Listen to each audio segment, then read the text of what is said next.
And welcome to the NXT review. We are the Dudley Boys of What Culture. I'm Adam Wilbourn, joined by Michael Hamflett and Michael Sidgwick here to review everything that happened on last night's episode of NXT. But before we get into it, if you're a fan of this sort of thing, make sure you subscribe to What Culture Wrestling on Apple Podcasts, Spotify, Amazon Music, and YouTube. Daily wrestling podcast, where we not only review the show formerly known as NXT 2.0. AEW Dynamite, AEW Collision, pay-per-views, premium live events. We have interviews, roundtable discussions, and a round of the week complete with a bloody good quiz, of course, on Wrestle Culture. As I said, though, joined by Hamflett and Sidgwick to review last night's NXT Homecoming. That's not how he decided to do it. Sorry, yes, NXT Homecoming. I was just surprised he hadn't done that yet. Well, I certainly was watching this. And that's what he said. That's exactly what he said. How do we continue from here? Because the point is you do this podcast for years and years and years and years, and you think, Sid just mentioned it before, like until, you reach pro wrestling nirvana, perfection, there's always more miles to travel. Well, there ain't no mo. Because last night was perfect down to the last detail. No, it wasn't. Whew, we can keep the podcast going. Whew. White ropes instead of yellow ones. Oh, yes. But I'll give him that one because everything else was spot on. I was awake at 1 o'clock, not because I wanted to watch the show, but it just hit me all of a sudden. Oh my God, right, I'll stick it on. Your body just... Yeah. I think subconsciously I knew. I thought I'll watch because if there's ever going to be... Oh, hang on. Well, say that again and explain yourself. Subconsciously I knew, as in, even if I'd wanted to go to sleep, something about like my body and my mind was saying, yeah, but so close to NXT now. Okay. And it's telling me no, my body. It's telling me NXT. Yeah, something like that. But it's throwing me off now. That was it. The intro. I thought if there's going to be... I thought it was very you, this intro. Sidge said I made a point in the preview yesterday. It's like, I'm happy for you that you fantasy booking all these cool things that might happen. And they all did, Sidge. But I saw the NXT stuff start dropping on X last night and start sending you. So I didn't, right? But like I later saw they'd done a load of like Priest to get people in the mood for it, and lots of rumors that like, if you liked old NXT, tonight's for you. And I was like, oh, they're actually going to deliver the show I want. You see someone completely misinterpreted Karrion Kross's tweet. Karrion Kross tweeted. He just tweeted like, big night for NXT. It was a very special place for me. And there were people like, oh my God, you're coming back. And he was like, no, I'm just happy for my mates. Don't want the numbers. Yeah. Thought I'd have some of that. Didn't get an invite. So, no, I thought I'll tune in because there's going to be definite nostalgia at the start, and I'll just be like, and anyway, now on to the action sort of thing.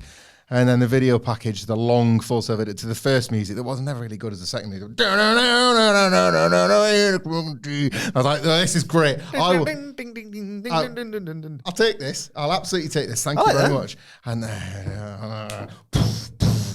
it's around the crowd.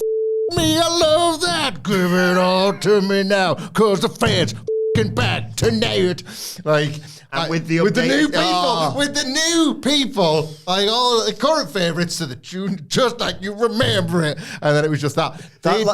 He does like. That's like one of those fan edit intros. Of like, move to the music, play the music, play the music, yeah. Wrestlers. And it's like Kenny Omega and Hangman Page and stuff like that. Brilliant, man.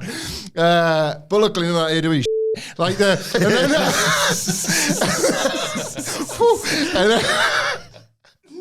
And then, yeah, like. I was going out tonight. Suck my go. And it's like, I don't know. It's such a dumb thing to be earnest over because WWE ruined this in the 2010s. But they've never done what if all the NXT lot came back and were just dickheads to the current roster? So it's like, it's so novelty, it's so nostalgia. It's been 10 years. You are actually allowed, and as a result, this was their one. If they ever do it again, then we're like, we're going back to Full Sail, and then I don't know. We've got Solomon Crow. He's here, and he's gonna do his finisher on Josh Briggs. It's like, no, you've knackered it here. But this one night, like, I could scarcely believe how much I enjoyed this. I did and I didn't. I seem to get, I think the consensus is, other than the incredibly telegraphed TNA stuff. Oh my God, yeah, which is absolutely there was ridiculous. Whispers, I missed this. There was sort of mentions on commentary. Live tweets from losers on the roster. I'm sick of this right there. Who are you? well, you'll know my name next week when I invade. Maybe I Oh no.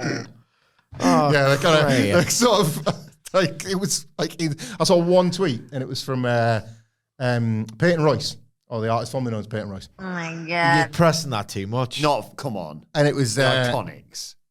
and I thought, because I was like looking at Twitter, I was watching live, and I was like, she's a bit pissed off. Like that's something. I wonder if that'll get picked up in the morning.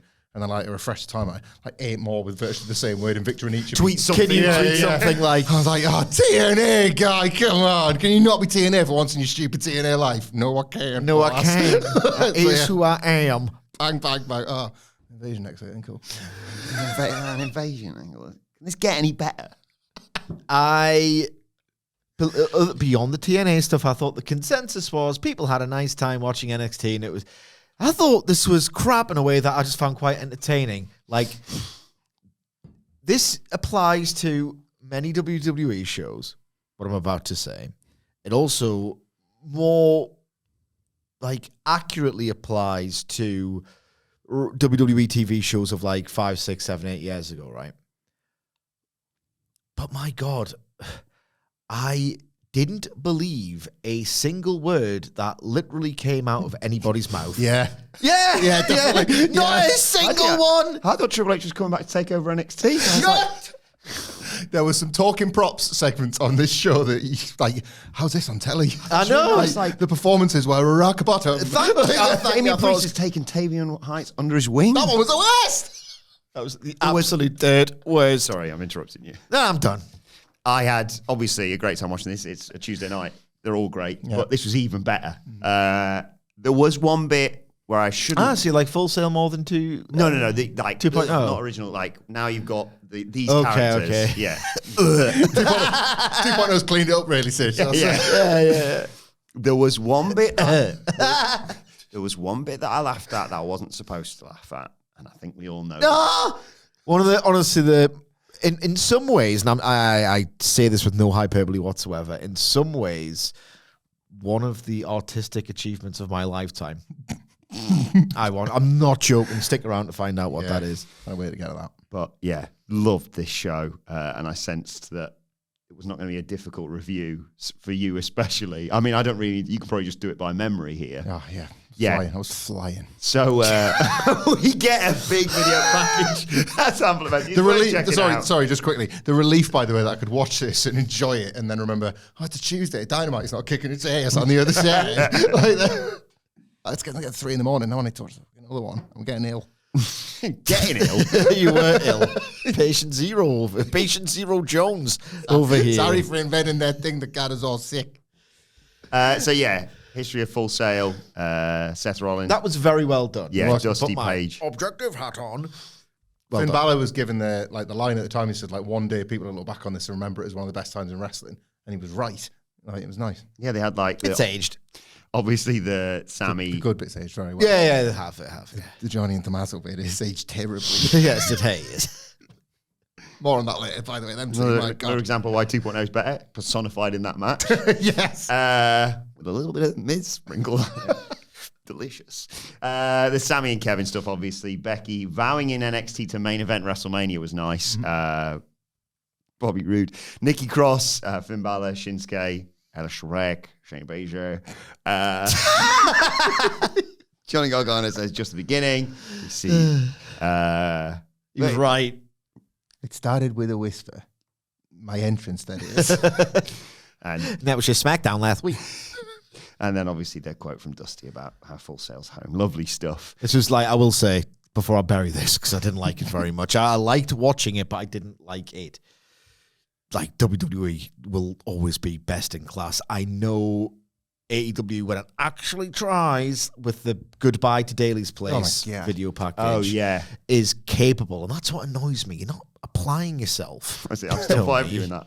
Yeah, I'm still sitting up for you in that stuff. If you just applied yourself that little bit more, Tony, you could do stuff like this, because best in class, like, it just looked like you watch this and you would never have thought, we got our asses kicked in the Wednesday night, to the extent that we had to completely revamp every single value of this entire place. It just looked like, NXT happened. They all headline WrestleMania. Here we are to celebrate. Yeah, it did. If you look as well, Made the Performance Center look like a success. if you look at the ratio of Performance Center trainees to WrestleMania headline, it's pathetic considering it's been in operation for 12 years at this point. 2013 it opened. It's now 2025. It's absolutely pathetic. And it is produced infinitely more couples than headliners. Yes. This sex zoo down in Florida. This The SZ, the old SZ. QAnon Bang City. Cult members and couples more than WrestleMania headliners. That's what it's good for. But the video was excellent, you see, because it obscured that. And then just when you thought things can't get any better, Triple H comes out. Don't sing, mate. Don't sing. It's the one next to it. Don't sing, mate. Don't sing. Don't sing, mate. Don't sing. Don't sing, mate. Yeah. So Triple H comes out. Oh my God. Says, I can't tell you how good it feels to come home. Those 3 letters. Something special. I'm like, tell him, Papa. There was a line in this promo in a bit where I was like, finally he's being honest about something. Oh, we'll get to this. This building, this room, something special. Every talent that walks out of that. Something different about this place. How's it got you feeling? Some kind of way. For every talent that walks out of that video board right there, I was going to say Kurt, but there isn't one. For every talent, production person, staff. Curtain, what's that? It's a curtain and a person combined. As it pertains. Excellent. For every staff member, every crew, every kid that went to Full Sail University, then was part of this process, all of you are special. I also had a thought process of imagine you were like, I'm going to do it. You're at the right age. And you're like, I'm going to go to university at Full Sail just so I can go to that crowd. And then immediately they go, we're going on the road. I loved it when the Full Sail crowd used to get pissy about that, by the way. Like when the takeover started drawing big houses. Yeah. Boo, Brooklyn, boo. We can't be there, boo. Everybody that's in this building right now, everybody watching at home on the CW, you're special. That's why this is here, and that's why NXT is stronger than ever. All of you took something that started as Whisper. What was really clever about this is that he spoke quietly during this bit, so he could then say, and you turned it into an undeniable roar. bravo. Your passion for this. The roar of the crowd. Yeah. Along with the talent, everybody else that did this for no other reason than their passion. Your passion turned this into a roar. You shatter conventions. You allowed NXT to take over. And I thought that's the name of the shows they used to put on, which is very clever. You were the ones that said NXT's the future. And you said, NXT, that future's bloody now, mate. You're the ones that stood up on your feet, shouted at the top of your lungs, we are NXT. Allow me to come out here and say thank you. And then bing bong, squeeze me. Out comes the man behind. Every day now. NXT, Shawn Michaels. And everyone reacts to that, obviously. He says, thanks very much. I came walking out of that video board, isn't it? A little bit of banter between the boards. DX lads. No curtain, is there? We're all thrilled to have you here at NXT Homecoming. I mean, Paul, you're out there selling $1 million gates with Raw and SmackDown, making multi-billion-dollar deals. No, that's Nick Khan. Which we're all very Sean, thankful for. That is Nick Khan doing those deals. I got to let you know that myself and the NXT superstars are ready to steer this ship into the future. Triple H says, I got to tell you, Sean, team, talent, everybody knocked out the bloody park. Best thing on the CW. Hang on, there's a button for that. And I mean, folks, where's the lie? We can only make a fair assessment of that, really, if you've watched what else it offers. It was that Mafia, the thing that had Tony D in. It's good. Wasn't as good as NXT. It's so bad I forgot his name. So. No, and that's all the shows, both shows. You're lighting the world on fire. But Sean, what if I wanted to come back? And I honestly, I panicked. I was like, what's happening? Teasers, a return to NXT. And then I'm thinking, oh my God, WrestleMania's on the horizon. Because Sean says, well, I don't want to get uncomfortable, but we have a really, really big problem. And I thought, well, it's one thing if I know, and that is Michael Hamflett, he loves when Triple H fights Shawn Michaels. The chemistry of these two, man. Oh my God. And then bing bong, squeeze me. Out comes William Regal. He says, gentlemen, please. I know how to settle this. There's one way. The crowd are ahead of him. Someone yells, "World Games!" And he says, "Do you mind? That's my thing. Take this off the edit. We're live, pal." "World Games!" he says. And then a bing bong, squeeze me again. Because out comes the women's tag team champions, Alexa Bliss and Charlotte Flair. And Alexa's like, Charlotte, I think they're arguing more than we do. She doesn't know. Charlotte says, not a shred of comedic timing. not a shred. No, they're not even bothered. Standard of pathetic. Charlotte says, we don't argue, we're besties. Yeah. Did I just see that? Yes. Look, respectfully, Shawn, Triple H, it doesn't matter who's in charge or who was in charge or who is in charge now. The women have always run NXT. This is where the women's revolution started, right here at Full Sail. The four horsewomen, Paige, Asuka, Carmella, Alexa Bliss, and Alexa says, Charlotte, we've got so many names. Io, Rhea, Ember, Shayna, Nia. We can go on forever. Ember getting a touch. That was nice. That was nice. That's something the Fed never does, usually. Because even like the four horsewomen was a way to swerve outright saying Sasha Banks, wasn't it? Yeah. Well, because she said it, because she like people got ahead of themselves. I think they were cheering for the women's revolution bit, maybe. And she said the four horsewomen, and then she said Paige, and I went, what? She wasn't one of them. Paige, Asuka, Carmella. What? Which one are you remembering? But we got a tag title match. My point being that women have always been the backbone of NXT, and that's never going to change. And if you're not down with that, we got 2 words for you. Dynasty making. 5. Yeah, 5 words for you. Brilliant. Just brilliant. Triple H getting a dick about, like, talking about the most 3 important letters in this business. H-H-H. He bloody loves it. I got a kick out of the moment where I just wanted to say, thank you, Shawn. And I'm thinking you should f***ing wake up every day and say that, Paul. Every day of your life. Every day. Like, I know Shawn's in touch with God. I think you should go there and thank him as well, actually, mate. Doing everything for you, pal. Thank you, Shawn. May I have another bag? Yes, to carry. I just got there and suck yourselves off for a success story, I guess. And then Charlotte Flair got her old music, and I was like, oh my God, they're paying CFOs tonight. Let's go. And that's when it goes from, should I go to bed or shall I watch 2 more hours on the C-Dub? And that's what I did. We watch on Netflix. Yes. I realised I don't need to do that thing where I go to America anymore. Yeah, you don't. We used to say everyone watch Wheel of Fortune, didn't we, before SmackDown? Waiting for the SmackDown stream to start. I will say, the only thing I could think about when Triple H was cutting this promo was I wish we were watching it live together because we could have played bingo. Yeah. He didn't say passion, but special.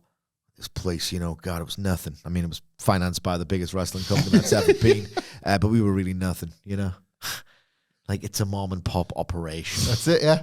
It's what we do. The little black. Shut up, man. The little black and gold engine that could. That's what it is, isn't it? I resented watching this because I could have skipped it. It was the most bland, expected promo you've ever heard. Then Michaels comes out and like those like grins and those boys club vibes you get from the pair of them. Repugnant. And then Regal coming out, the stupid tosser, can't even like get his pretty cock out of his own mouth before he cuts his promo like a professional. Like, Probably because it's trapped in a teapot. I thought you were going to say something else, man. Yeah, I thought there was an accusation that was going to fly around there. Maybe I'll tell you after the show.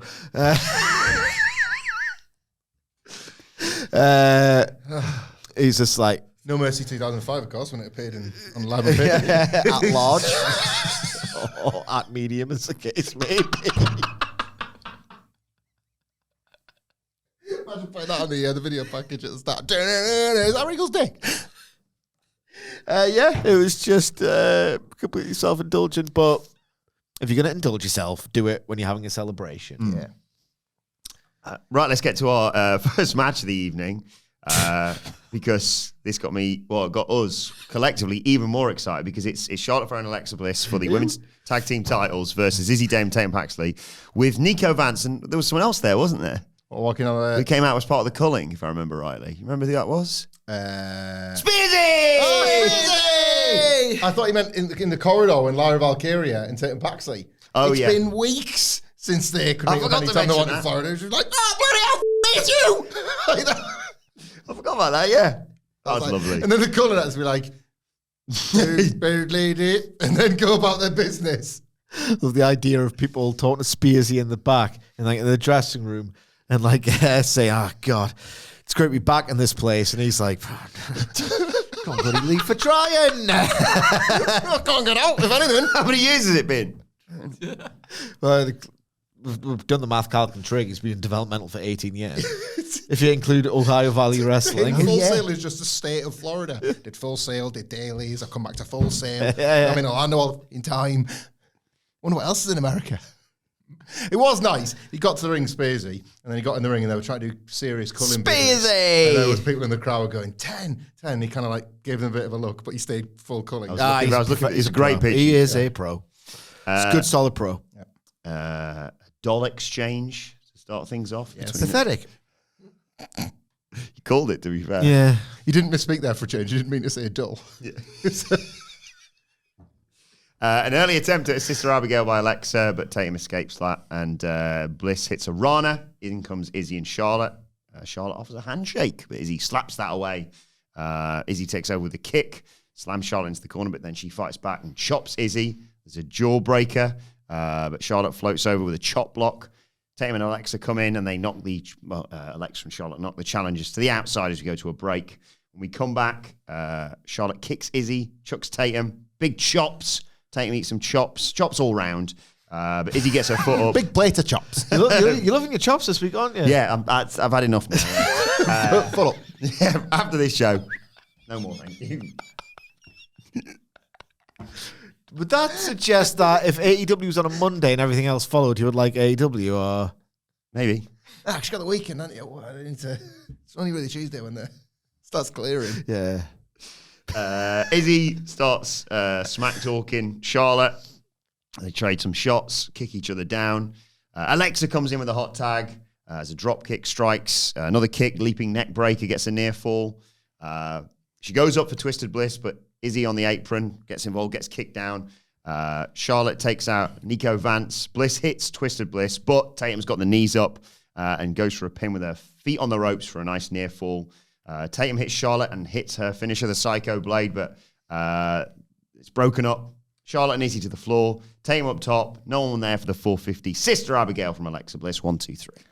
Elements of this works. There was like the near fall race at the end was okay. We really like Tatum, don't we? I think she's really good. Yeah, like Charlotte and Alexa as the this was one of these shows where the veterans rock back up. And to be honest, some of the NXT veterans or the NXT nostalgia didn't go down as well as the NXT regulars. There was an audience that were there that were just like, oh, we've gone to a different bit of Orlando to watch the show rather than, oh my God, like if I was there, oh my God, the 2015 class. So Charlotte and Alexa got probably some of the most heat of any of those, which helped. Tatum Paxley is one of the better ones on this roster. Feels like she would like breeze through into the main roster at the moment, quite honestly. Charlotte Flair, and I really think it was in like good faith, which is not always the case with Charlotte, but it was here. Was trying her hardest to sell the impact of everything, to really get the NXT team over. God, they ran us close here. But so she was doing that thing a lot where she sort of like stands, like almost like a Matrix pose by accident. She sort of stands up and sells being tired, waiting for the person to do the next move to give them the room to do it. But she's like, and there's a lot of like Charlotte Flair stood there, and then like it's almost like the NXT wrestler. Like, if it was Tatum Paxley, what are you doing? And then I still remember, oh yeah, we're wrestling, and then running hit them or something like that. So there was a few of those moments where I got a little bit awkward, but I genuinely think it was just Flair trying to be like, give me your best. This is your moment or whatever. So yeah, elements of this were okay. Just the Cullen are a silly act as well. Very you can't silly. Get away from it. They're a silly act. Tatum Paxley needs to have a revamp in terms of a presentation because she's too good to be squandered on this ridiculously crap, sinister stuff. I didn't think much of the match at all, and it's funny when you review it, something so shallow, hours and hours and hours and hours later, only a few things stick out. And I don't want to reduce the effort and all the rest of it because, again, Paxley impressed here, but she always does for me anyway. The only thing I can legitimately remember from this match, which I watched at, 5 a.m. this morning, it is now 3:30? Yeah. Yeah. Near enough 12 hours. All I remember was Charlotte Flair chops like Renata Bliss. you know that Vine video? I'm Renata Bliss and doing the dancing lessons. Freestyle dance teacher. Yeah, it's that. Charlotte Flair. You know when this, maybe she's doing it right. It just looks unorthodox, right? You know when they say that when you punch someone, and obviously as a, you know, a street fighting hard man, I would know this more than most. When you punch someone, you don't want to aim to hit them on the nose, pop them on the nose, go through their face. Right. Maximum impact. Full velocity, you know? Boom. Maybe Charlotte Flair's technique, while it looks incredibly awkward and clumsy and funny and unorthodox, maybe she's doing it right. Because she doesn't merely chop someone, she tries to chop through them. And by which I mean, when she does a chop, Yeah.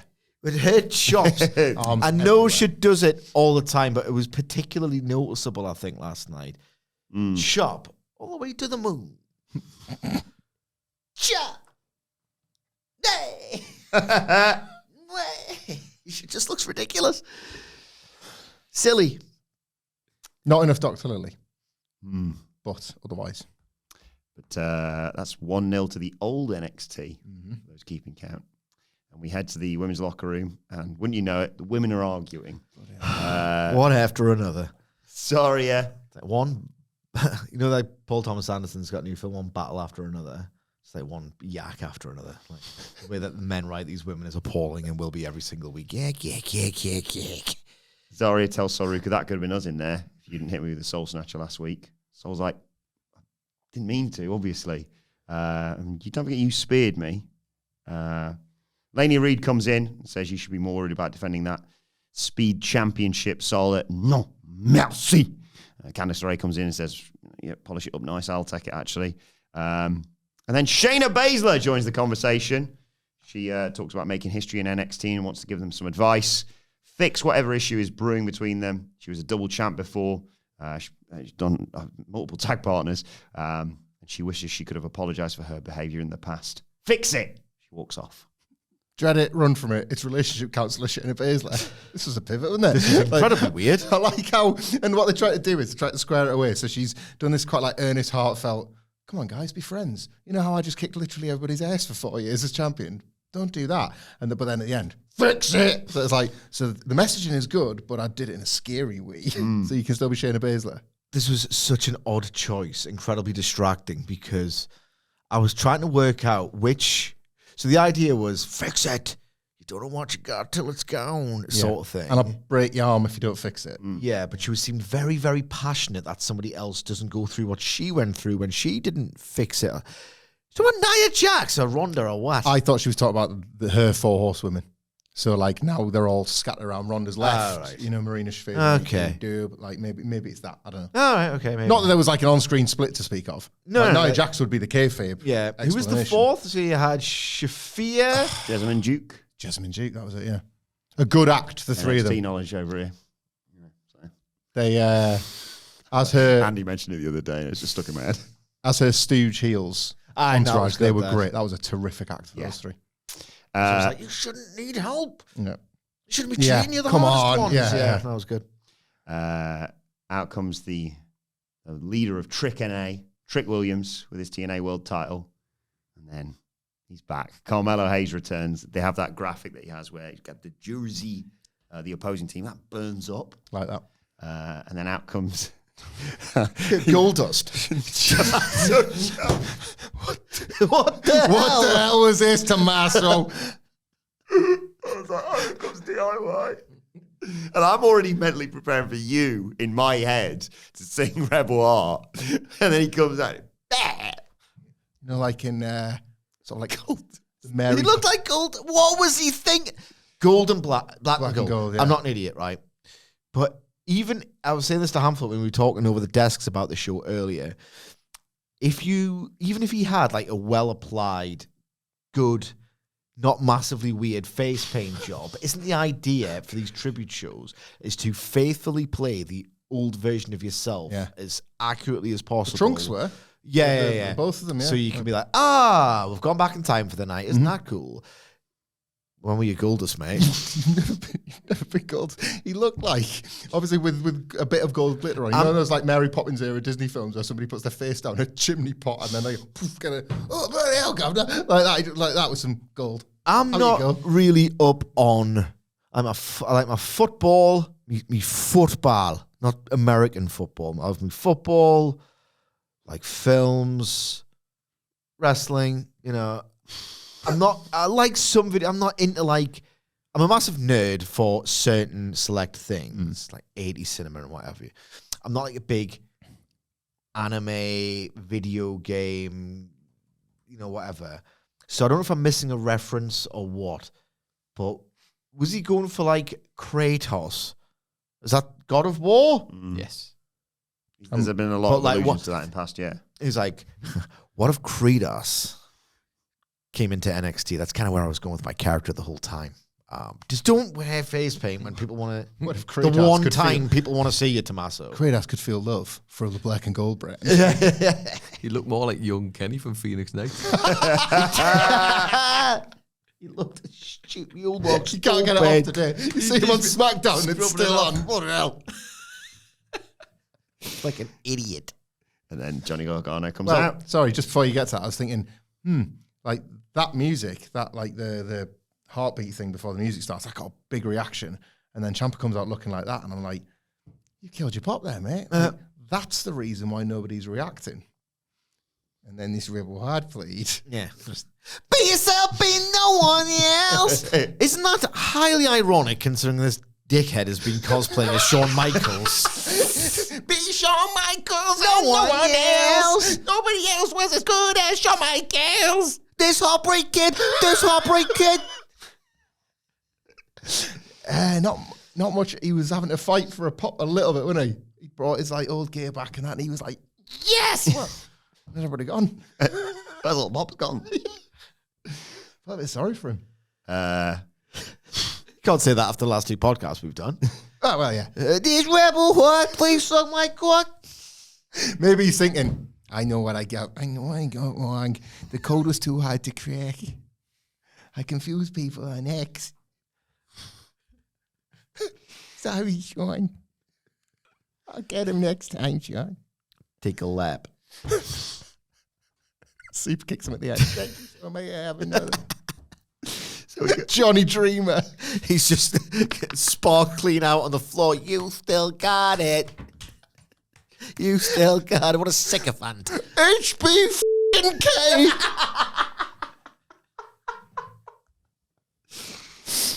So DIY takes us into the break by Gargano kicking Melo, diving through the ropes onto Trick, and they sit on the.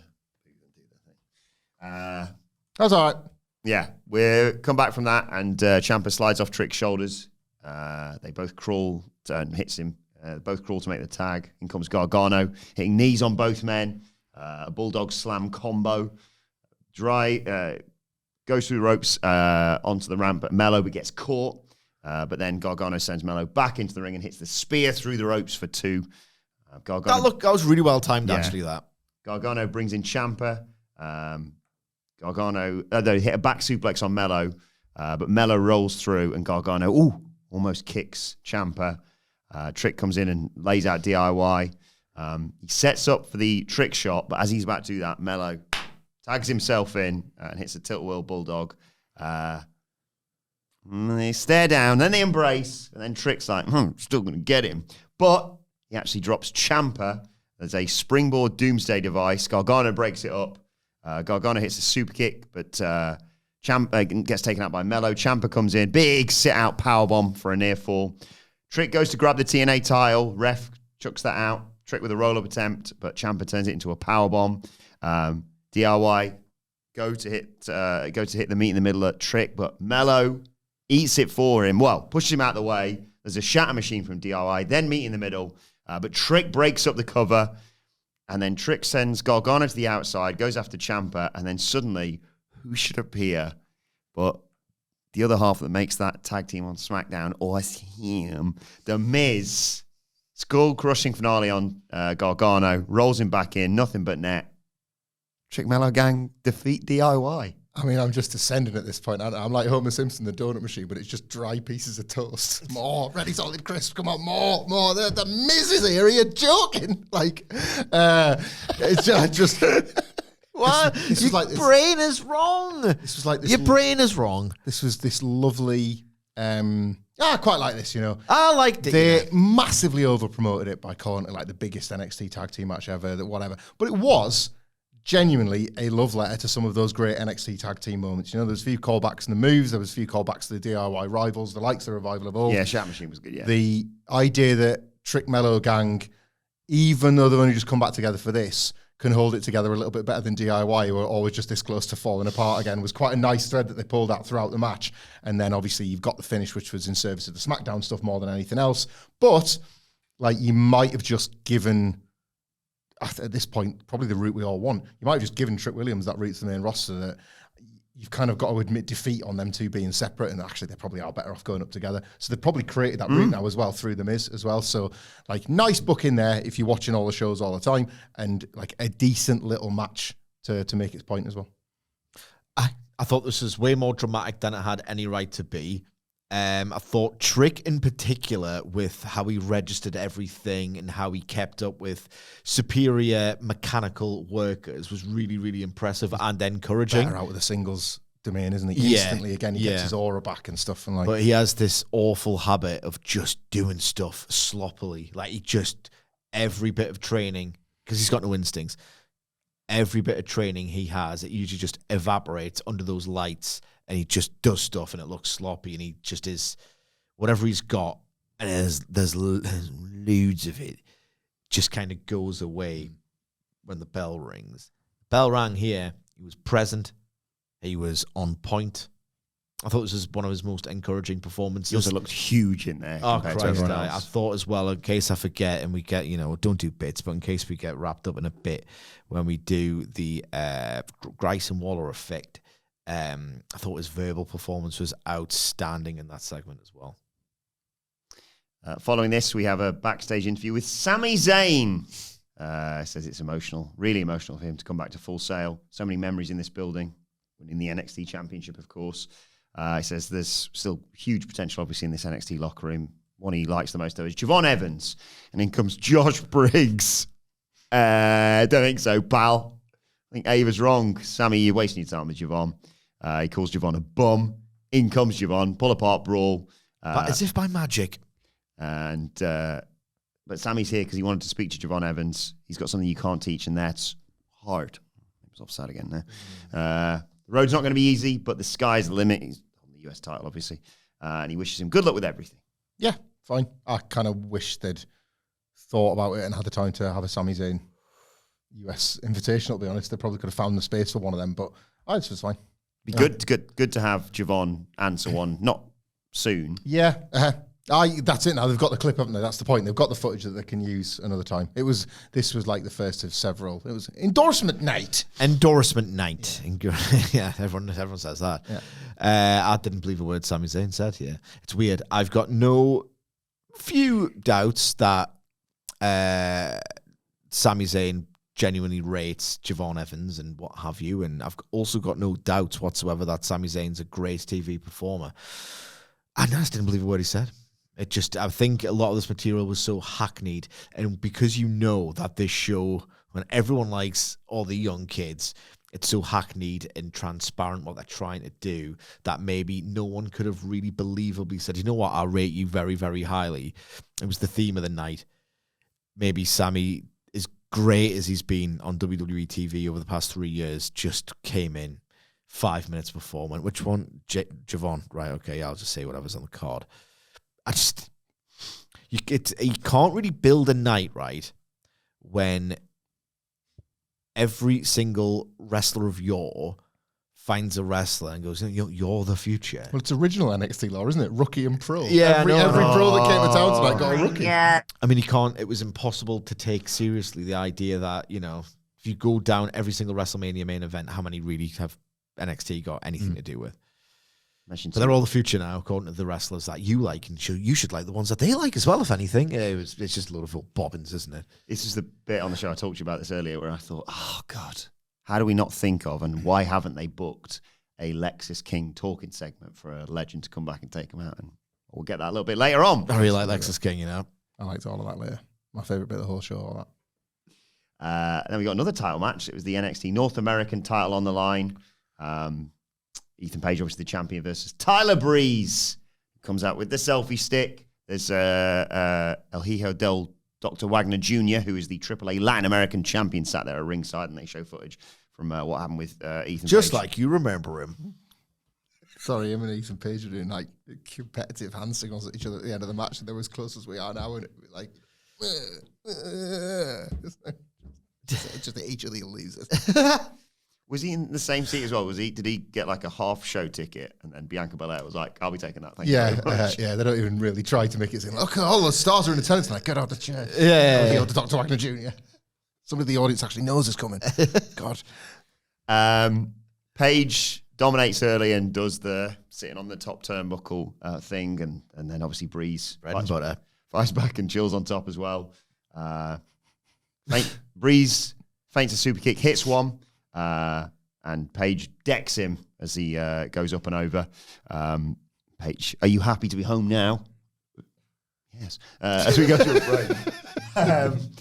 When we come back, Page goes for the twisted grin, but Breeze escapes again. He also escapes an Ego's Edge, hits a flying forearm and a kick to the head. He goes to slide under the ropes, but Page sits down and grabs the ropes. The ref stops that.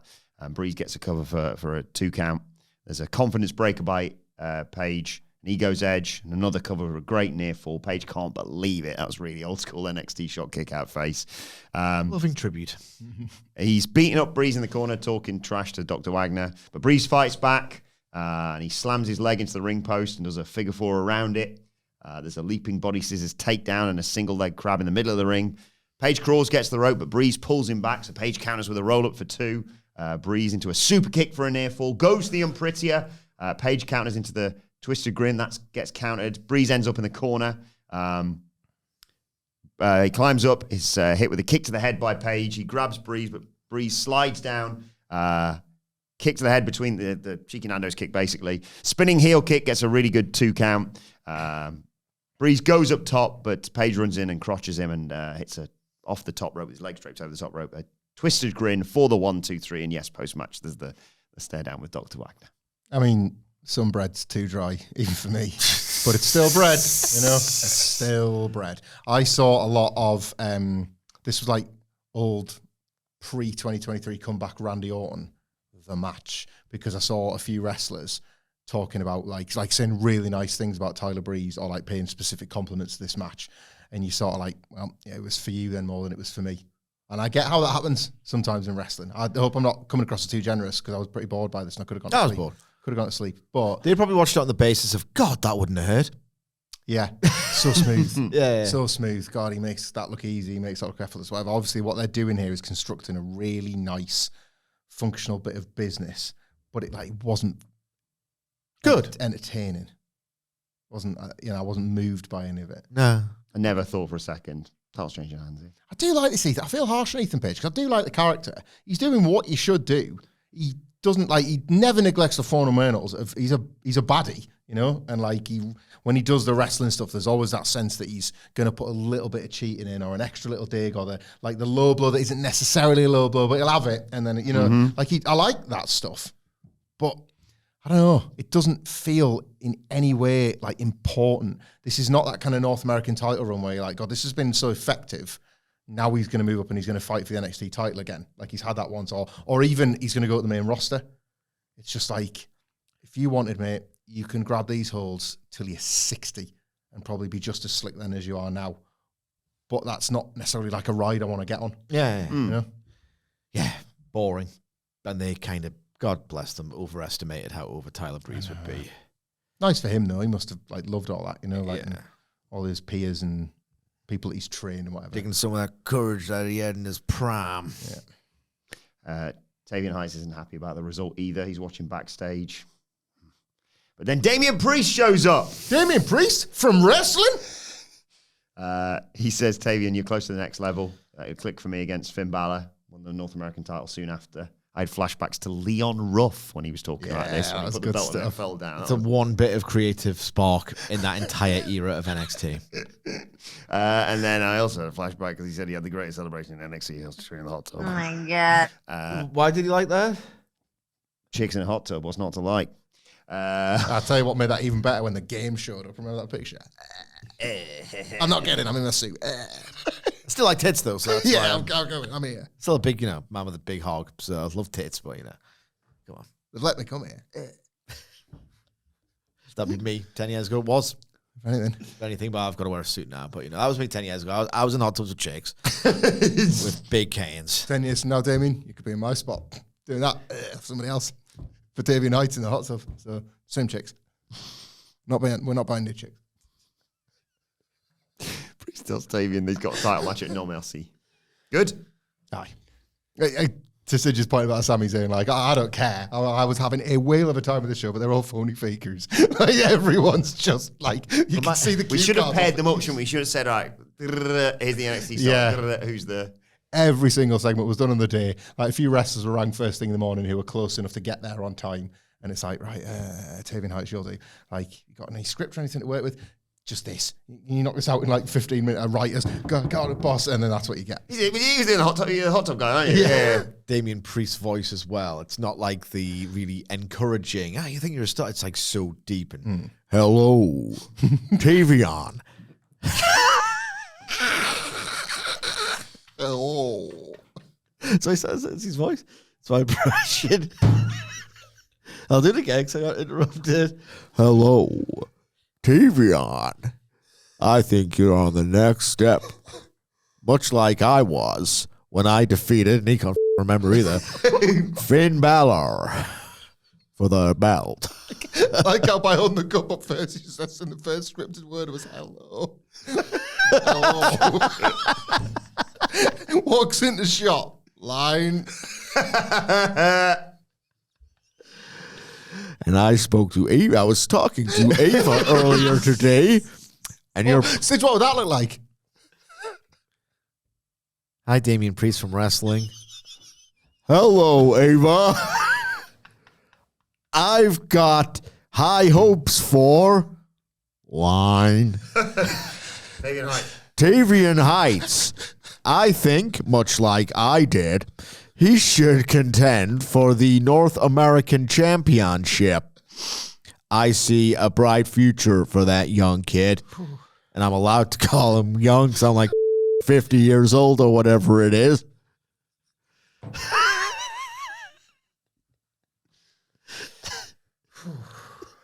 Oh, God. You call the SmackDown reviews for the Daily Priest Brothers? Sure thing, Adam.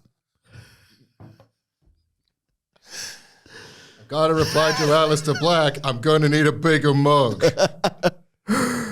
If you can believe it, even bigger than the one I'm working with.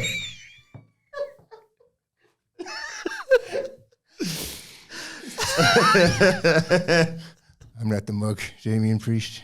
I'm the mug tree. I hold the mug. I am the coffee. I take whatever shape you like. I'm the hot drink and the ice latte. Work it out.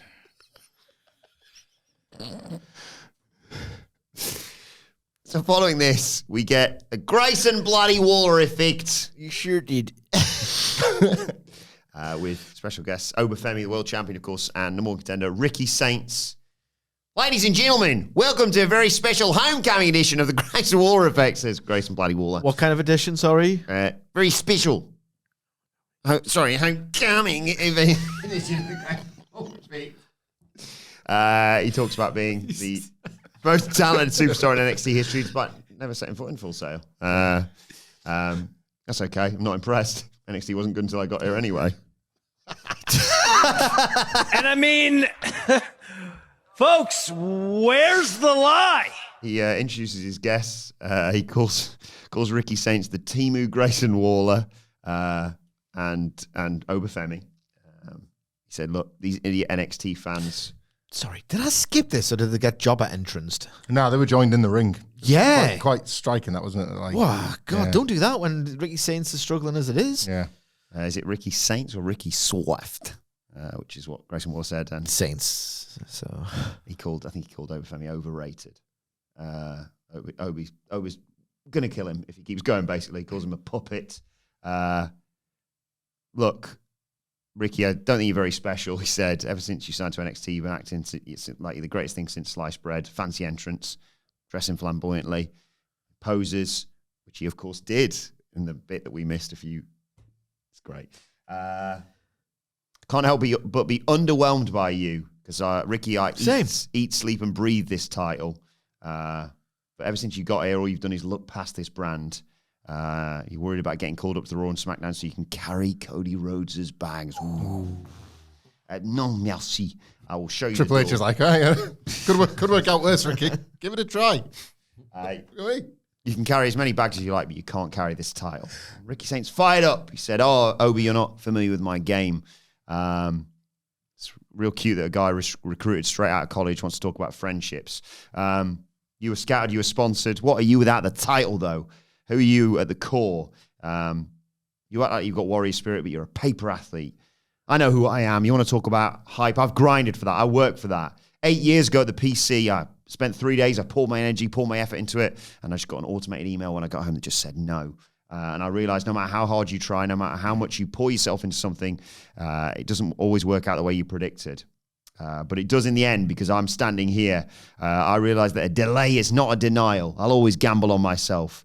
It may not mean anything to you, but everything I've given to Liz outside of these four walls means everything to me. So come, no merci. I am not going to be delayed. I'm not going to be denied. I'm going to be NXT champion. And that's why I'm absolute Ricky freaking Saints.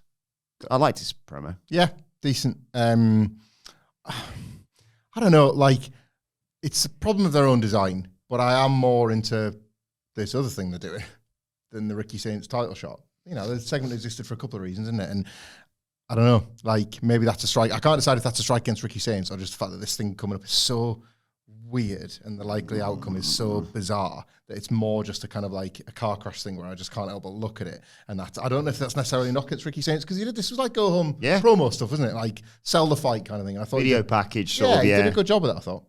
it's weird. I thought too many choices made throughout were odd, and Ricky's promo just felt a little bit template. I've worked hard, you know. There shouldn't have been Jobber entranced. That was criminal. I guess the fact that there was so much to pack into the show was the reason behind that, because if nothing else, WWE and NXT get those important details right. So that was an odd choice. Having them sat down, the Grayson Waller Effect is also quite trivial as a backdrop to this kind of thing. Having Ricky Saints like stand up, he's not that much taller than Obafemi. I know you can't, like, you know, do anything about that, but it just felt like an odd visual. I'm just thinking, like, you think you're special, and they're on like Khalil's Cabana. Yeah, you know what I need mean? to beat Exactly. you, Rock. Yeah. And I don't know, man, whether it's the weird, trivial backdrop, the Jobber entrance, Ricky Stark's underwhelming in NXT brackets general, given that he is theoretically this hot stud. That, like, I don't know where that come from. I think it's like a Mae Young voice instead of I'm trying to say I'm just saying, I think they're really the stud. I don't know. I thought you were doing the end of Grease when you would say sturd. All right, I don't tell know me about it. I Yeah. don't know what I'm doing most of the time. Okay, just say things.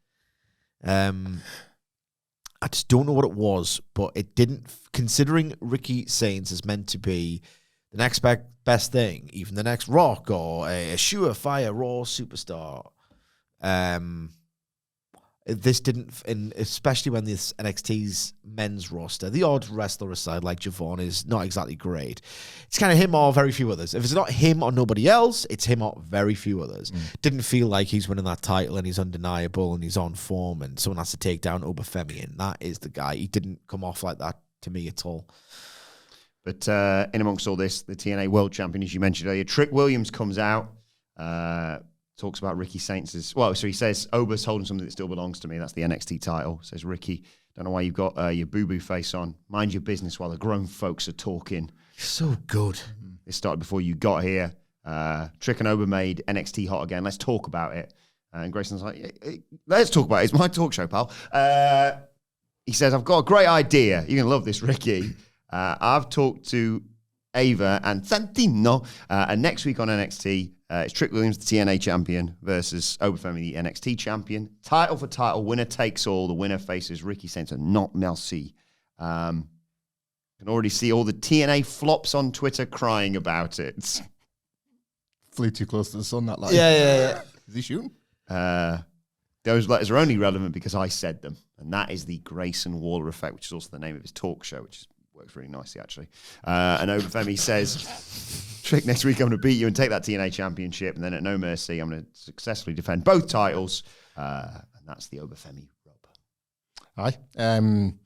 This TNA NXT thing's something, isn't it? Like, what a match to preview next week, but the prospect of, here they are, all the stars, the non-McDonald line. Yeah, all the stars are here. The system.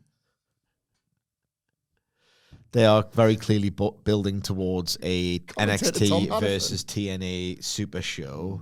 Don't. And I've got a sneaking suspicion. When's Wrestle Dream? Oh, God. I don't know. Oh, Yeah, whenever that is. Yeah. I need something. they don't need to do anything. No, you're right. It's they not the don't. law. Different needs, different shows. October 18th. When's Halloween Havoc, actually? Oh, I'm not sure if it's been announced this year. Oh, in which case, there you go. NXT versus TNA. Well, to be fair to WWE here, right? What would they call it? Worlds Collide. October 25th is Halloween Havoc, according to Wiki, anyway. I was going to say, if Wrestle Dream is going to be on the 18th, like if you're going to book a wrestling show on Halloween, October 18th, then you can't get a counter program. I know. They're clearly going to counter program. It's just what they do now. It's just what he does. Hang on. What he does. Is there not? Is it not getting to that time of year again? When there's like that one Tuesday or Wednesday, when normally it's like Cena and Cody and the Dayman. yeah. And it's going to be NXT TNA on the, like, it's going to be a war within a war, because it's going to be a ratings war, and then going to be like, you're damn right, NXT's going to war with TNA, who the AEW. Like, that's going to be the premise of that episode. Yeah, they're isn't it? counter-programming WWE, aren't they? They're moving to Tuesday nights. And they're normally like, you're not going to bloody believe it. AEW coming over to our turf and counter-programming. Every single time it's like, Hours. I thought you were impartial. I'm not on this show, pal. maybe special Tuesday Night War guest general manager Cody Rhodes will be able to book a match. Good point. Between the remember that? Maybe someone could get the dick pounded in the dirt by the Undertaker. It's like it's the invasion to him all over again. Yeah. Freaking Sixers. He's just trying to take can't get here, he's taking our jobs. Aha. That one looks like DDP. Leave him from me. AEW think you're Title so- Tuesday. Title You Tuesday. That's it. think you're so big? What else would you call yourself? Canyon. Getting a bit big for your boots, if you ask me. I'll kick your ass, too. Santino, what is that? Italian? AEW Dynamite Title Tuesday. They're calling it AEW Homecoming on Tuesday, October 7th. That's it. That's going to be it. Ash by elegance. You saying you got a better urn than me? Huh? Hey, Shale, put her in a place. If I could think of more TNA guys off the top of my head, I'd probably bury them. Give us one. Masha, I'll show you how to throw potatoes. Stick a few soup bones in there while you're at it from the best pure striker. That's it. We've done all 6 TNA wrestlers. Come on, King. We've done all the jokes. That's right, Dake. Goodbye from me. And then it's goodbye from me. Anyway. Dead man. Well, everyone's here. Yeah, they're all there. Well, I know you both like what came. We all like what came next because it's the latest in the Wren QCC. Wren's telling Charlie they need to try something new. She's got loads of ideas. Charlie's like, "Yeah, I'm going to Japan for a month. See you later." And Wren needs to look after things. Wren says it's going to be glorious. And Bobby Roode shows up to get what can only be described as the Hangman Page pop. Come on, that's silly. Andy said that to me. We were joking about it earlier. He shares it with another Bobby, doesn't he? So I assumed the sound wasn't on and the crowd wasn't just But the fact we just don't know. pure silence as they do because it's backstage, as they do I can hear that where I am. Hey. All those people out there. I said all those people out there. And she says, do the thing, and he does the thing. And Charlie's like, bloody hell, it's like Joe Hendry. Say his name, and that comes Joe. That was a good bit. Yeah. That was good. And Roode puts him over, talks about him holding the TNA title at WrestleMania, obviously. And now that he should focus on potentially become the NXT champion. He believes in him, and they leave. And just when I couldn't get even more excited, Charlie tells Wren, don't do anything whilst I'm gone, and she's not really paying attention. What's it going to look like when he comes back? Can I go first here? Please. I mean, I don't even have a good bit planned up. I've wanted to talk about this all day, and I can't find the words now that I've put myself on the spot. But my goodness, this was the best thing I've seen all year. I mean, Omega Gabe Kidd, exceptional, you know. Like January 4th, Omega Gabe Kidd. I thought this. You could make an argument. Different matches, but this year's Anarchy in the Arena for me was as enjoyable as the first for many different reasons. You know, there's been a lot in like the Hangman Page opening up the briefcase. I mean, come on, that sequence with Ospreay Swerve in the books, a lot to love. Like this is the best thing I've seen all year. I not to spoil everyone's fun, right? But someone has just tweeted me. I'm gonna see if I can quickly shout them out because I think this is a very plausible explanation, right? Someone has tweeted me saying, the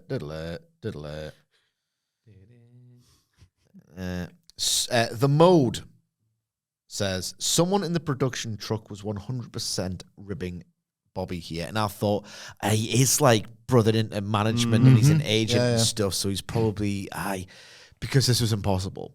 Joe got popped, didn't he? Yep. Yeah. But it was quite low in the mix, so maybe there's a technical issue.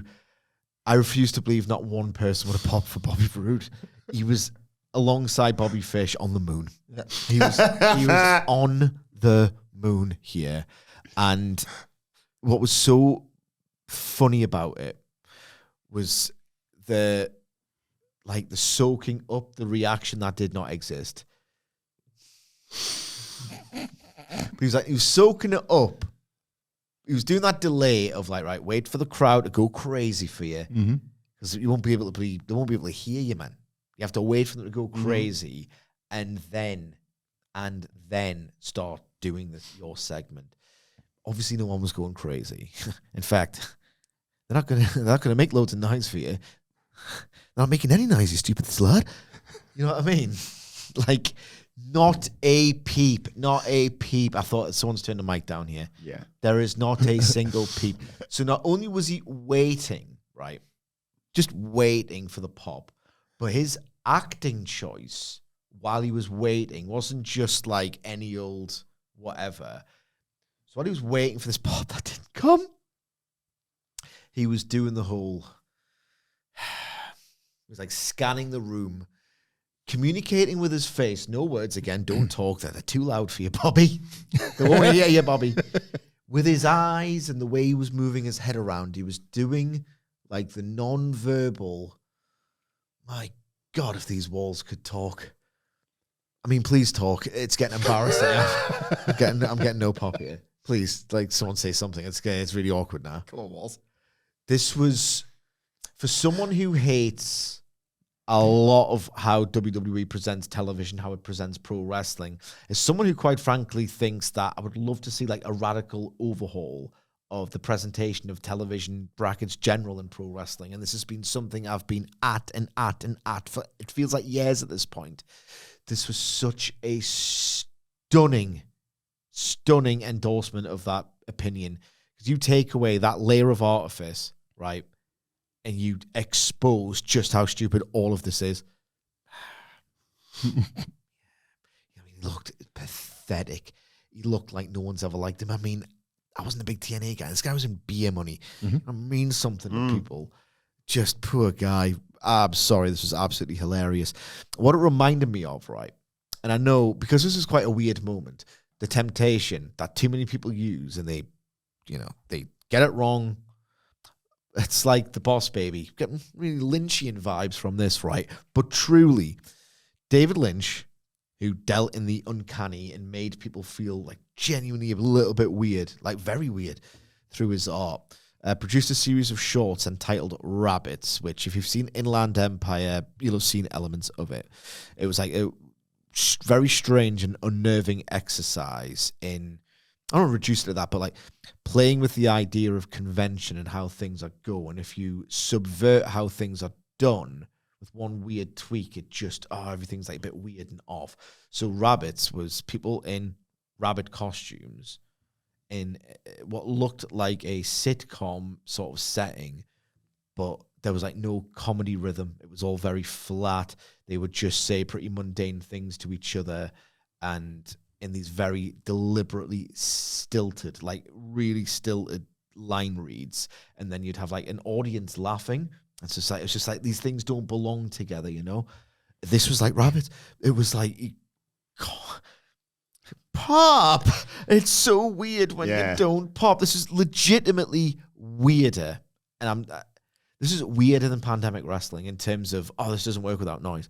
Yeah, this was even more weird, dissonant, wrong feeling than Pandemic Professional Wrestling.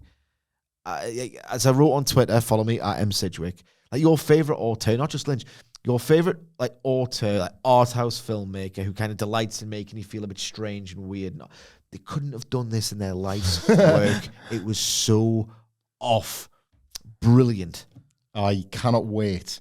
This is crying out for like a dank Twitter edit where Bobby Roode slides into shot and somebody applies the noise from like the December 98 Steve Austin. Yeah. Right? And it's so sustained and loud. And then like, so it goes back to Ren Sinclair and she's got the big smile. And then it goes back to Bobby Roode who's still pulling that face. And it goes back to Ren Sinclair who's got that identical, just how like, again, push it in the other direction. Like they're stood there in this backstage area just waiting for this enormous all-timer pop to subside for Bobby Roode going.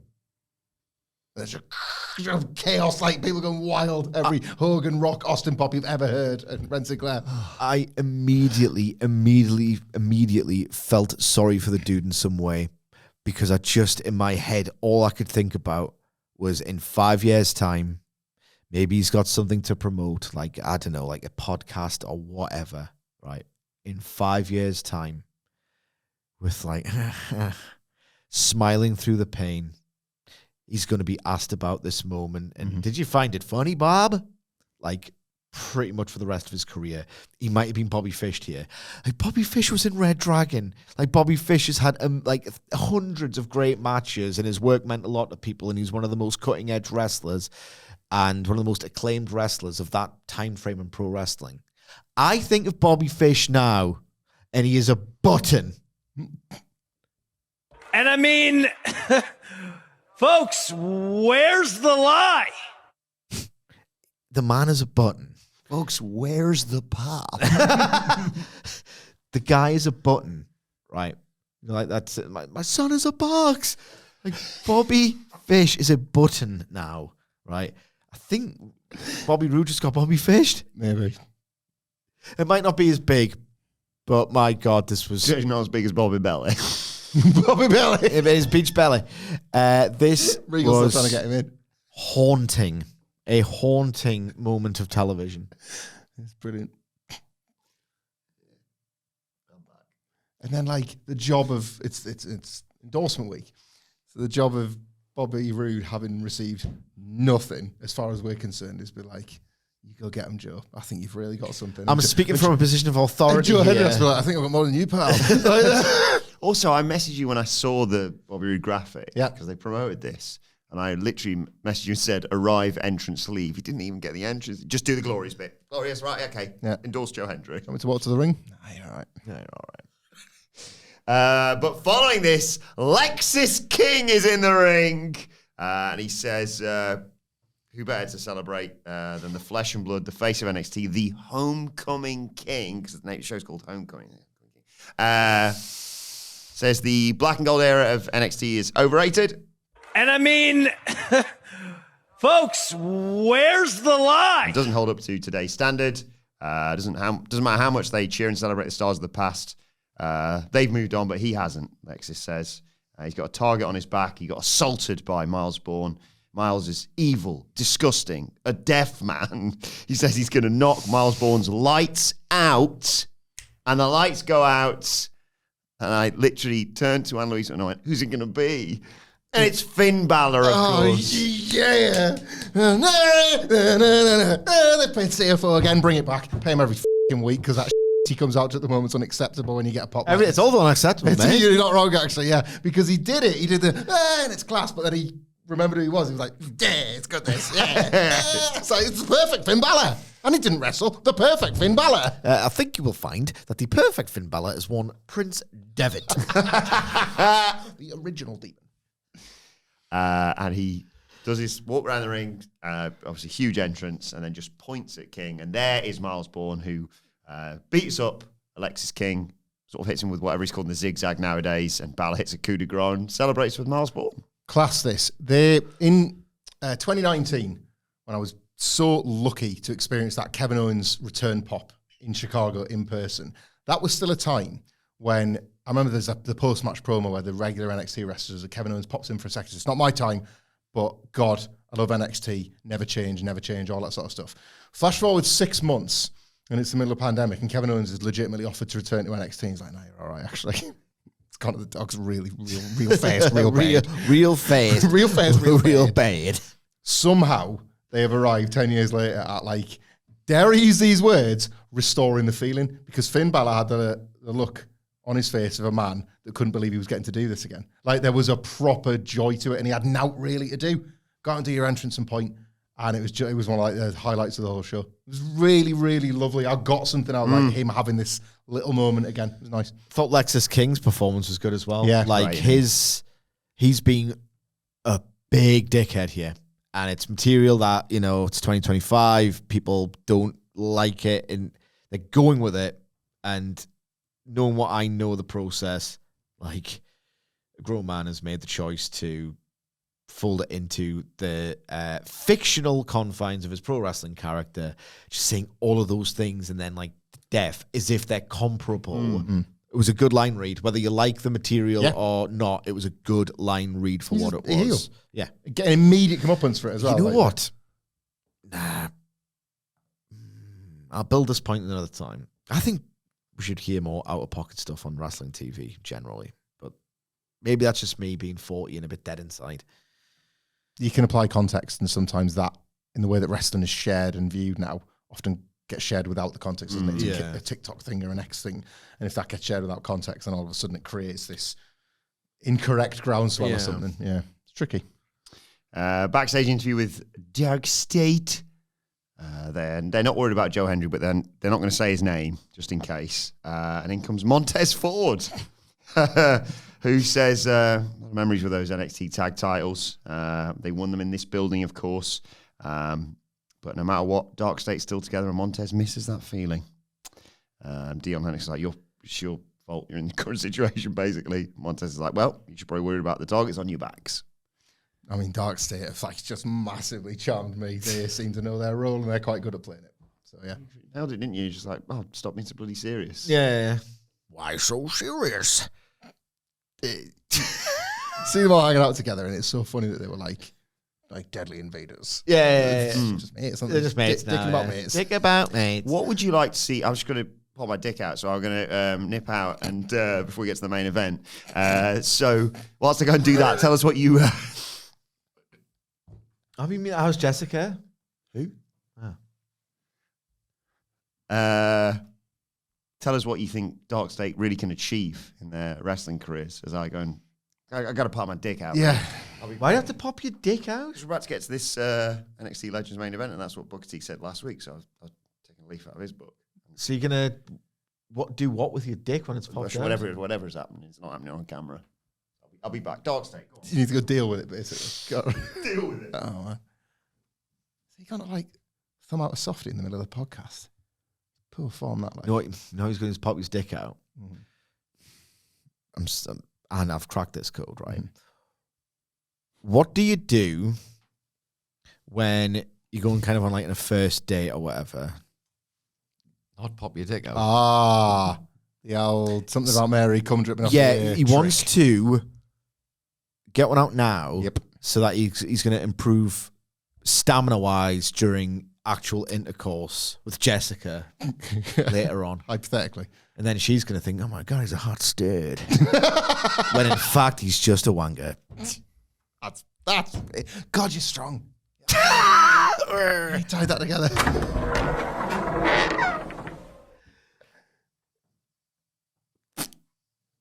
Weird choice. He's doing. Get my reaction. Look at the drinking in the pub, guys. How's it going, guys? Not even your first joke. It's really funny. How you like NXT Homecoming, guys? Huh? Loved it. Where were you? I had a great time, but where were you? I'm just enjoying it back. Love being back in Full Sail. Full Sail boats, Navy. Sidge, what's the deal with Navy, huh? I'll tell you, but I've got a question. I'm sure he knows the night of endorsements. Did anyone endorse you backstage? Just say, had a little bit of the rub from Neville. Ever heard of him? Huh? Sorry, what is the question? Might see me in a cape going forward. No, what's the deal with the Navy? Full Sail boats, Navy. Yeah. Yeah, good. It's like the Army of the Sea. That's what it is, isn't it? I think so, yeah. Yeah, it's just an army in the sea. Good to know. I actually... It's like how the RAF is the army of the Skye. Yeah, there's Sky, Land and Sea. You got the RAF, the Army, which is the Army of the army. Army. Can't forget those guys. And you got the Navy, which is the Army of the Sea. And then the Marines is like the extra hard army. I was going to say the hard army. Yeah, the hard army. Army of all of the above. Yeah. Twice on Sunday. Twice on Sunday. Army of the dead man. That's the best one. I actually just enlisted my kids in the Navy. Or as my missus calls it, masturbating in the shower. So...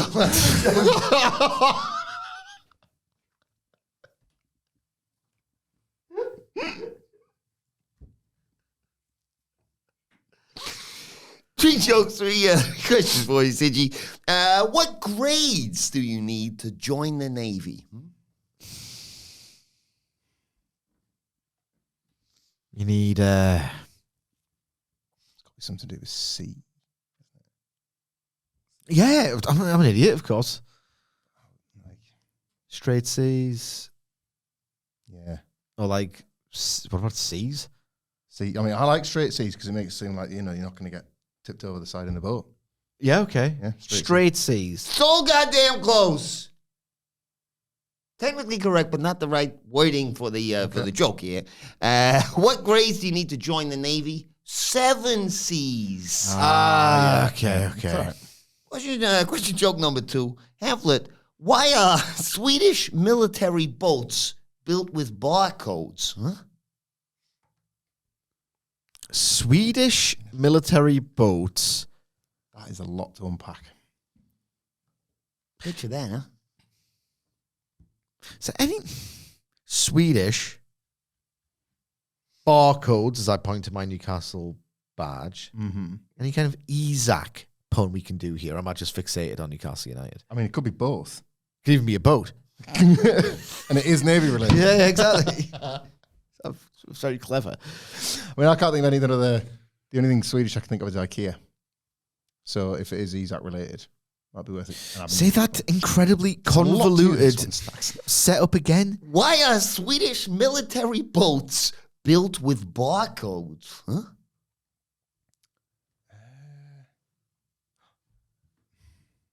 Something Scandinavia. You got it. Right. Because it's like, I can't put the words together, but it's scan. Because you need to scan the Navy here. Scandinavia? One more time on that setup, mate. what's set up, please? Why are Swedish military boats built with barcodes? Scan Navy. Because you need to scan the Navy here. When they come back into port, you can Scandinavian. Scandinavian. Yeah. Question joke number 3. What is the difference between the Navy evacuating and me having sex?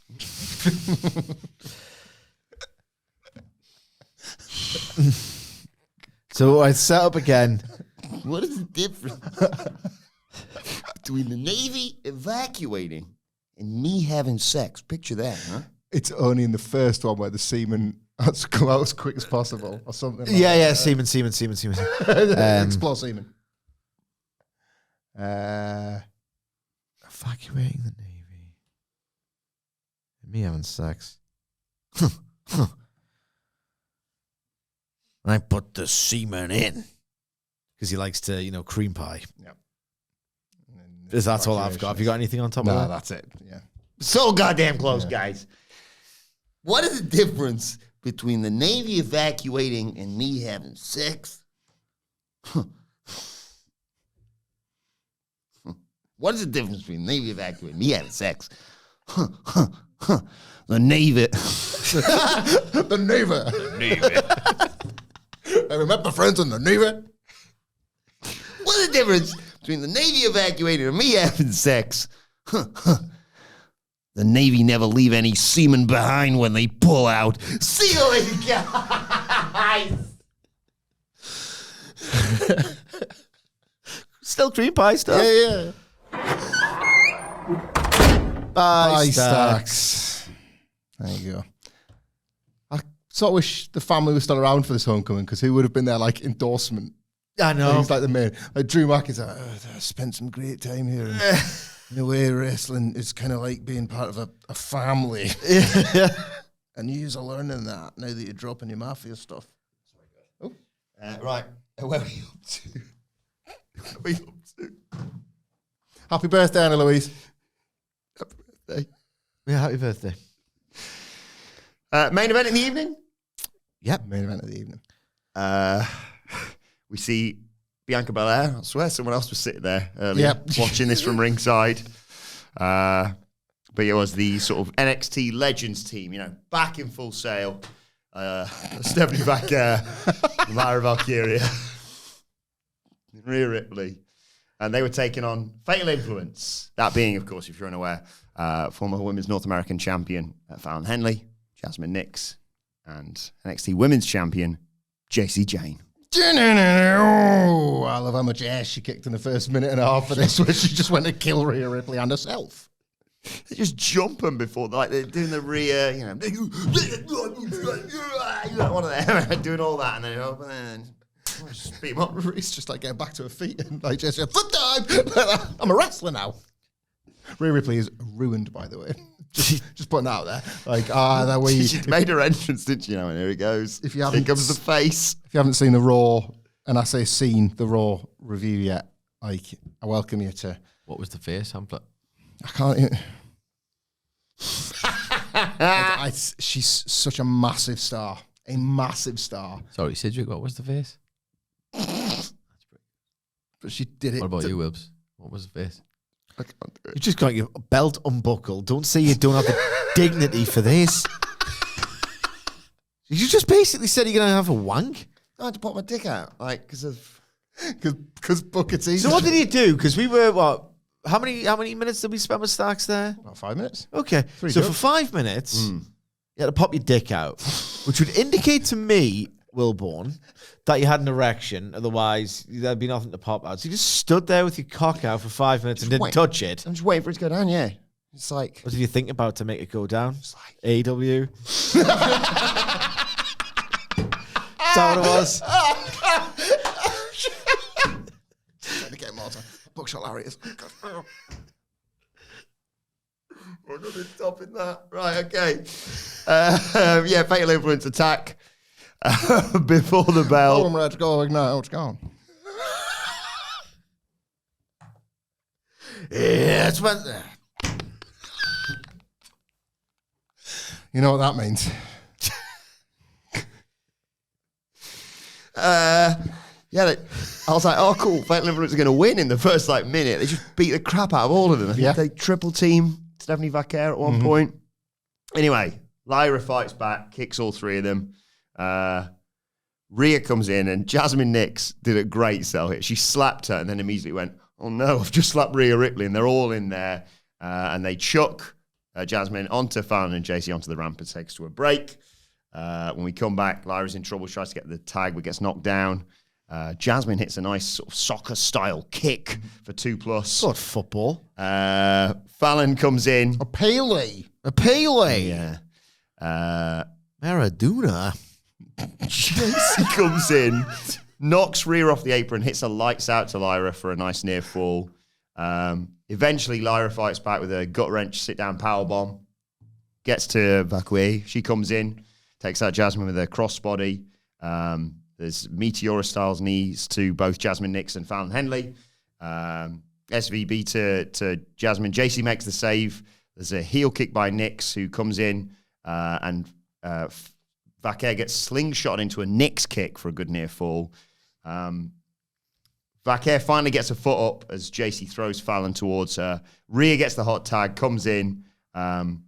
She picks JC up. Fallon makes the save. Vaquer comes in, and JC and Fallon get slammed down.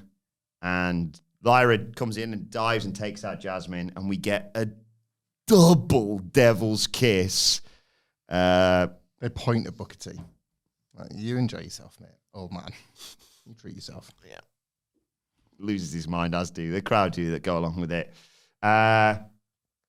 Vaquer beats up Fallon. It's just JC and Rhea left.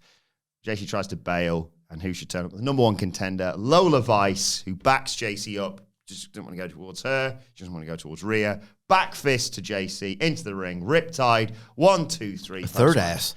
Post-match, Lola Vice celebrates with the baby faces. Yeah. It was house show fair. House show fair. It was house show fair. I didn't mind it. I actually thought, right, and it turned out it was in service of an NXT Rolls On. I thought they were going to do a bit of a Shield style match here, where it was like they know that it's more about them being like a trio, and they've kind of got to take them out one by one.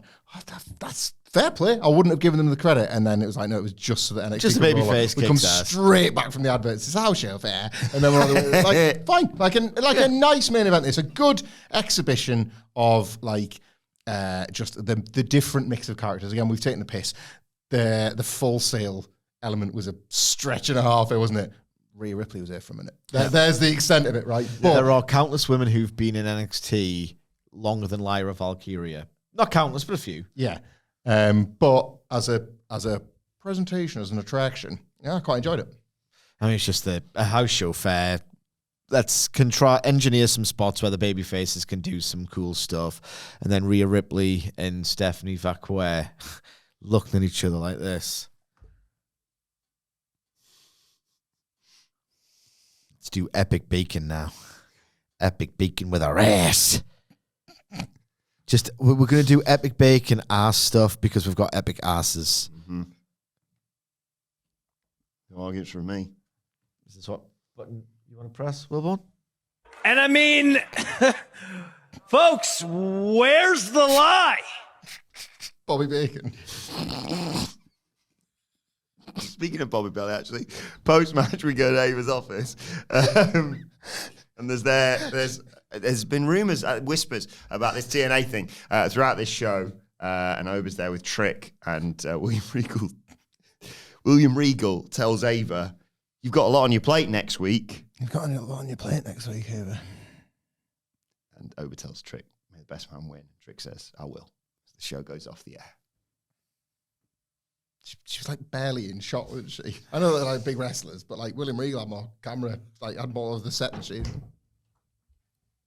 And me too. Aye, what a show, eh? I cannot wait for whatever the hell this thing next week's going to look like. You know what? Well, I'll save it for the preview. Yeah.